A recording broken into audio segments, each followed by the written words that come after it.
देखो भगवान को कैसे डिफाइन किया गया, भ भूमि, ग गगन, व वायु, आ से अग्नि, न से नीर, दैट इज जल। भगवान पंच तत्व हमारे, सब कुछ इसी का बना हुआ है, हम भी भगवान के ही बने हुए हैं, तो यही भगवान है मेरे हिसाब से। तो अब इसको देखो अलग अलग करते हैं। भ भूमि, भूमि क्या कर रही है, भूमि तो इन्हीं 3 चीज़ों को यूज़ कर रही, आगे की 4 चीज़ों को यूज़ कर रही है। भूमि का है गगन में है, गगन में ही भूमि है, भूमि में ही गगन है, मतलब गगन यहाँ पर ही स्पेस है, गगन मतलब स्पेस, यहाँ पर ही स्पेस है, और भूमि खुद स्पेस के अंदर है। तो ऐसे हमारे आपके बीच स्पेस है। उसके बाद गगन स्पेस, फिर वो स्पेस आ गया कि सब कुछ स्पेस में है, स्पेस में सब कुछ है, ये वो है एक। उसके बाद देखो आता है वायु, वायु के अंदर मेजर पार्ट हाइड्रोजन, और उसमें शक्ति कहाँ से आती है, ऑक्सीजन से। ऐसे ही आ जाओ फिर अग्नि, अग्नि मतलब सूर्यदेव। तो उस क्योंकि अग्नि तो वहीं से जो प्रकट हो रही है ना, उसमें भी यही बोलते हैं कि हाइड्रोजन का भंडार है, वो आपस में कोलिजन कर रहा है, तो वो आग दे रहा है, वो हाइड्रोजन का भंडार है पूरा का पूरा।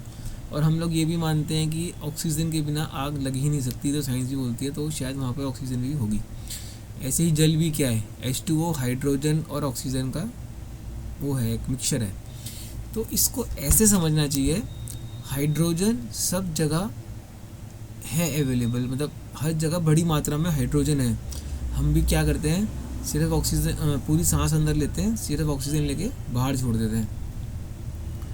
तो यही वो शिव और शक्ति है, हाइड्रोजन और ऑक्सीजन। सारा का सारा हाइड्रोजन जो है वो शव है, किसी काम का नहीं है, मतलब हाइड्रोजन अकेला कुछ भी नहीं है, और सारे में फैला हुआ है, सब जगह हद से ज़्यादा हाइड्रोजन है। चाहे अग्नि में देख लो, वाटर के अंदर भी हाइड्रोजन के 2 मॉलिक्यूल हैं, चाहे एयर में देख लो, हाइड्रोजन, न्यूट्रॉन, हाइड्रोजन, मतलब यही मेजर पार्ट है। अब ऑक्सीजन जिसको शक्ति बोलते हैं, प्राण शक्ति बोलते हैं, हम सिर्फ ऑक्सीजन लेके भागे से बाहर फेंक देते हैं, ऑक्सीजन शक्ति है। तो ये शिव और शक्ति है, हाइड्रोजन और ऑक्सीजन ही है। पता नहीं शायद पढ़ाने का तरीका का फ़र्क हो गया या क्या, पता नहीं। यही शिव और शक्ति है, हाइड्रोजन और ऑक्सीजन सब जगह यही है। हाइड्रोजन किसी काम का नहीं है जब तक उसके अंदर ऑक्सीजन मिलती नहीं है, चाहे वो अग्नि हो, चाहे वो जल हो, चाहे वो वायु हो, इन्हीं 2 का कॉम्बिनेशन है। भूमि इन्हीं चीज़ों को लेके ही उपजाऊ होती है, इन्हीं चीज़ों को यूज़ करके काम करती है, स्पेस में ही सब कुछ है, सब कुछ स्पेस में है। तो ये शिव और शक्ति सिर्फ हाइड्रोजन और ऑक्सीजन ही है मेरे हिसाब से। तो बाकी मुझे पता नहीं है, आगे और दिमाग लगाएंगे कुछ कोई ना कोई।